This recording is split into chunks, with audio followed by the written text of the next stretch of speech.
ઓમ શાંતિ. આજની આપણી પ્રેરણાદાયક વાર્તા છે એક રાજાની, જેને કોઈ સંતાન નહોતું. હવે રાજા અને સંતાન ન હોય એટલે એને ચિંતા તો થાય, કારણ કે આટલું મોટું રાજ્ય છે પણ પાછળ કોઈ સંભાળનારું નથી. એટલે રાજા વિચારે છે કે હું શું કરું. સંતાન માટે એ બીજા લગ્ન કરે છે અને બીજા લગ્ન કરી સંતાનની રાહ જોવે છે, પરંતુ એના ભાગ્યમાં સંતાન નથી. એને કોઈ સંતાન નથી થતું. એ ત્રીજા લગ્ન કરે છે ફક્ત વારસદાર માટે, પરંતુ કોઈ સંતાન નથી. ત્રણ લગ્ન કરવા છતાં રાજાને કોઈ સંતાન નથી. રાજા ખૂબ દુખી છે. વિચારે છે કે શું કરું. હવે કેટલા લગ્ન કરવાના. સંતાનોની પ્રાપ્તિ એ તો ઉપરવાળાના હાથમાં છે. જો સંતાનની પ્રાપ્તિ થવાની હોત તો એક લગ્નથી જ થઈ ગઈ હોત, પરંતુ મેં તો બીજા પણ કર્યા અને ત્રીજા લગ્ન પણ કર્યા, પરંતુ સંતાન પ્રાપ્તિ થઈ નહીં. હવે રાજા વિચારે છે કે હવે કોઈ બીજો ઉપાય કરવો પડશે. એના મનમાં પ્રેરણા આવે છે કે જે પ્રજા છે એ પણ તો રાજાના સંતાન બરોબર જ કહેવાય. એક સારો રાજા જે છે પોતાની પ્રજાને પણ સંતાન જ સમજે છે. તો હું પણ મારા રાજ્યમાંથી જો કોઈકને વારસદાર બનાવું તો, આવો વિચાર રાજાના મનમાં આવે છે. અને એ નક્કી કરે છે કે રાજ્યમાંથી જ મારે કોઈકને વારસદાર બનાવવો છે. અને જાહેરાત કરાવડાવે છે, ઢીંઢોરો પીટાય છે. રાજા આદેશ આપે છે કે આવી જાહેરાત કરો કે આ દિવસે આ જગ્યાએ જે યુવાન પહોંચશે અને આટલા વાગે એ યુવાનને રાજા પોતાનો રાજકુમાર ઘોષિત કરશે. આવી જાહેરાત કરવામાં આવે છે. એ સ્થાન નક્કી કરવામાં આવે છે કે આ સ્થાનેથી આ સ્થાન સુધી પહોંચવાનું છે. મતલબ રાજાનું જે નગર છે, નગરથી જે સ્થાન નક્કી કર્યું છે ત્યાં સુધી પહોંચવાનું છે. અને એ સ્થાન પર રાજા પહેલેથી જ હાજર હશે અને જે યુવાન પહેલા પહોંચશે એને રાજા પોતાના રાજકુમાર તરીકે ઘોષિત કરશે. આવું બધું આયોજન થઈ જાય છે. આ બધા આયોજન પછી રાજા દરબારીઓને બોલાવે છે અને પોતાના નગરથી એ સ્થાન સુધી જ્યાં યુવાનોને પહોંચવાનું છે એ સ્થાન સુધી એક વિશેષ વ્યવસ્થા તૈયાર કરવામાં આવે છે. અને એ માર્ગે જ બધાએ જવાનું છે. એ માર્ગમાં ખૂબ સુંદર બજાર તૈયાર કરવામાં આવે છે. જેવા નગરમાંથી વ્યક્તિ બહાર નીકળે એટલે ખૂબ સુંદર ખાણીપીણીનું બજાર છે, જેને જે ખાવું હોય. અને એ બધા યુવાનોને ફ્રીમાં આપવામાં આવે છે. એ રીતે વ્યવસ્થા કરવામાં આવે છે. તો જેવા નગરમાંથી યુવાનો નીકળ્યા, રાજાના રાજકુમાર બનવાની કોને ઈચ્છા ના હોય? વારસદાર બનવાની તો દરેકને ઈચ્છા હોય. તો રાજકુમાર બનવા માટે જે પણ યુવાનો નીકળ્યા છે એ બધા જોવે છે કે આટલું સુંદર અને સરસ ખાવાનું તો અત્યાર સુધી આપણે ક્યારે જોયું નથી. થોડુંક ખાઈ પીને આગળ વધીએ આપણે. તો અમુક લોકો ખાવા રોકાઈ જાય છે. જેમને જીભનો સ્વાદ છે એ લોકો ત્યાં રોકાઈ જાય છે. અને એ રોકાઈ જાય છે અને જે અમુક લોકો જે નથી રોકાયા એ લોકો આગળ વધી જાય છે. હવે જે આગળ વધ્યા છે એમના માટે બીજું એક બજાર આવે છે. અને એ બજારમાં સુંદર સુંદર વસ્ત્રો છે, જેને જેટલા જોઈતા હોય એટલા, અને ફ્રી છે બધાને. કે જેને જેટલું જોઈતું હોય એટલું તમે લઈ શકો. મોટા ભાગના યુવાનો એ વસ્ત્ર લેવામાં બિઝી થઈ જાય છે. એ લોકો વિચારે છે કે રાજકુમાર તો બનીએ, રાજા જો આપણને પસંદ કરે તો બનીએ, બાકી આટલા સુંદર કપડા મળતા હોય તો એને લેવાની તક થોડી ગુમાવાય. કપડા લઈ અને પછી આપણે જઈશું, જો રાજા આપણને પસંદ કરે તો ઠીક. એમ કરીને ઘણા બધા યુવાનો ત્યાં કપડા જે ફ્રીમાં મળી રહ્યા હતા, મફતમાં મળી રહ્યા હતા, એ લેવા માટે રોકાઈ જાય છે. અને જે નથી રોકાયા એ થોડા ઘણા આગળ વધી જાય છે. હવે જે થોડા ઘણા આગળ વધ્યા છે એ જોવે છે કે હવે આગળ એક એવું આયોજન છે કે જ્યાં સુંદર યુવતીઓ ડાન્સ કરી રહી છે, નૃત્ય કરી રહી છે. અને એ નૃત્ય જે ચાલી રહ્યું છે, સંગીતનો બધો કાર્યક્રમ ચાલી રહ્યો છે, એમાં ઘણા બધા યુવાનો એ જોવા માટે રોકાઈ જાય છે.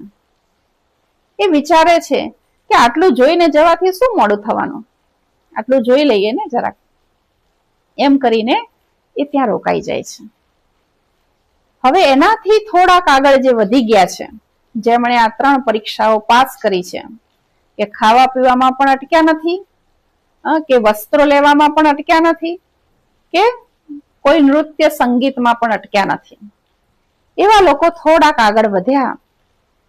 ત્યાં એમને જોયું તો સોના હીરાની દુકાનો લાગેલી છે અને એમને કહેવામાં આવે છે કે તમારે આમાંથી જે લેવું હોય એ લઈ જઈ શકો. પેલા યુવાનોને તો નવાઈ લાગે છે કે હજુ તો આપણે રાજકુમાર બન્યા પણ નથી અને સોનું અને હીરા, ચાંદી, આ બધું ફ્રીમાં આપણને આપે છે.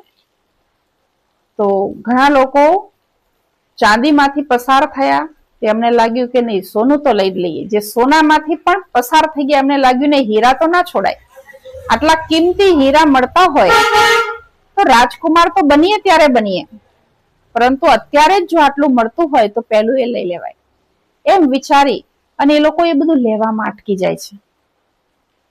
લગભગ બધા અટકી ગયા છે, કારણ કે ચાંદી તો ચલો સસ્તું હોય કરીને થોડાક આગળ નીકળી ગયા હતા લોકો, સોનું પણ ચલો કઈ વાંધો નહીં, પરંતુ હીરાથી તો બધા અટકી જ ગયા છે. પરંતુ એક યુવાન છે જે આજુબાજુમાં જોતો જ નથી, જેને જ્યાં અટકવો હોય ત્યાં અટકે, એ પોતાના માર્ગે સીધો ચાલ્યા રાખે છે. અને જ્યારે બીજા બધા યુવાનો આ બધું લેવામાં પડેલા છે, એમને એ પણ નથી યાદ રહેતું કે મારે આટલા સમય અને આ જગ્યાએ પહોંચવાનું છે. એ લોકો દરેક વખતે એવું વિચારે છે કે આટલું લઈને પછી આગળ વધીએ, આટલું લઈને પછી આગળ વધીએ. પરંતુ પેલો યુવાન જે છે એ કોઈ જગ્યાએ અટક્યો નથી, ન ખાવામાં, ન પહેરવામાં, ન સંગીતમાં, ન સોના ચાંદી હીરામાં. એ બસ આગળ જ વધી ગયો અને આગળ વધે છે અને રાજાએ જે સ્થાને પહોંચવાનું કહ્યું છે એ નિયત સ્થાને, નક્કી સ્થાને એ પહોંચે છે. રાજાને બહુ નવાઈ લાગે છે કે આટલા બધા યુવાનો જે રાજકુમાર બનવા તત્પર હતા, એમાંથી એક જ યુવાન પહોંચ્યો અને રાજા એની જે વફાદારી, જેને કહીએ ઈમાનદારી હતી, અથવા જે સમય પર પહોંચવાની જે તાલાવેલી હતી અને એ બધી વસ્તુમાં અટક્યા વગર પહોંચવાની જે એની મક્કમતા હતી, એના ઉપર વિચારી લે છે કે આ જ મારો રાજકુમાર બનવા યોગ્ય છે. અને રાજા એને રાજકુમાર બનાવી દે છે. એની તાજપોશી થઈ જાય છે, દરબારીઓને બધા હાજર છે, એને રાજકુમાર ઘોષિત કરી દેવામાં આવે છે. ત્યારે ધીરે ધીરે જે બધા અટવાયેલા યુવાનો છે એ ધીરે ધીરે પહોંચી રહ્યા છે. હવે એ લોકોએ આની જે તાજપોશી થઈ ગઈ છે, આજે રાજકુમાર બની ગયો છે, એના અભિવાદનમાં, એના સત્કારમાં તાલીઓ વગાડવા સિવાય કોઈ ઉપાય જ નથી, કારણ કે બધા મોડા પડ્યા છે. એટલે એમાંથી કોઈ પણ રાજકુમાર બનવા માટે યોગ્ય ગણાતા નથી. આ નાનકડી વાર્તા આપણને ખૂબ સુંદર સંદેશ આપે છે કે જ્યારે આપણે પણ શ્રેષ્ઠ કાર્ય માટે આગળ વધીએ છીએ અથવા પ્રભુના માર્ગે આગળ વધીએ છીએ કે જીવનમાં કોઈ લક્ષ્ય પ્રાપ્ત કરવા માટે આગળ વધીએ છીએ, ત્યારે ઘણી બધી લોભામણી જાહેરાતો આપણા જીવનમાં આવે છે. ઘણી બધી એવી પરિસ્થિતિઓ ઊભી થાય છે કે આપણને એવું લાગે કે નહીં, આનાથી વધારે વિશેષ કશું નથી, આટલે અટકી જઈએ આપણે. આ જ સર્વશ્રેષ્ઠ પ્રાપ્તિ છે અને આને જ આપણે લઈ લઈએ. જેમ ઘણા યુવાનોને લાગ્યું કે આના જેવા કપડા તો બીજે ક્યાંય ન મળે.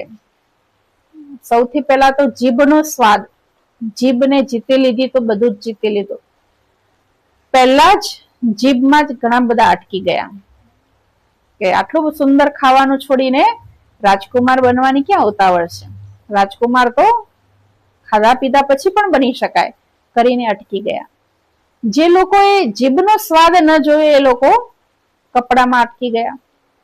કપડામાં પણ જેમણે વિજય મેળવી લીધો એ લોકો નૃત્ય સંગીતમાં અટકી ગયા. તો આ બધા ઉદાહરણ આપણને જીવનમાં બતાવે છે કે આપણા જીવનમાં પણ જ્યારે શ્રેષ્ઠ લક્ષ્ય પ્રાપ્ત કરવા આપણે આગળ વધીએ ત્યારે ઘણી એવી પરિસ્થિતિઓ નિર્માણ થાય છે કે જે આપણને આકર્ષિત કરતી હોય કે ના, આ વસ્તુ તો આપણે જોઈએ જ અને આટલેથી જ આપણે આગળ ના વધી શકીએ એવું વિચારી વ્યક્તિ એટલે અટકી જાય છે, અથવા આગળ પછી વધીશું એવો વિચાર કરીને એ વસ્તુમાં અટકી જાય છે.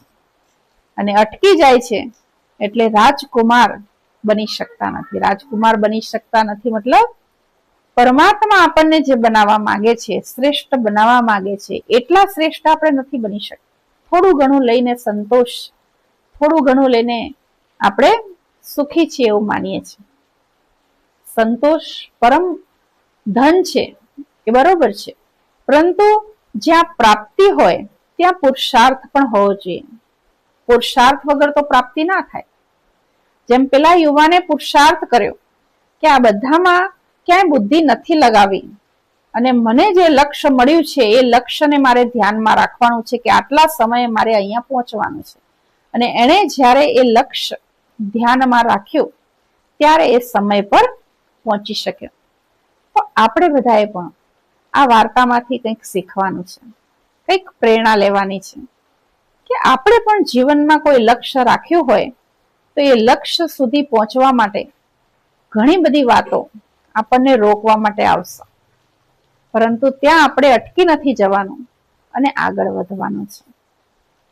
તમને બધાને પણ ચોક્કસ કંઈક પ્રેરણા મળી હશે. શું પ્રેરણા મળી જરૂરથી જણાવજો અને બીજાને પણ શેર કરજો. ઓમ શાંતિ.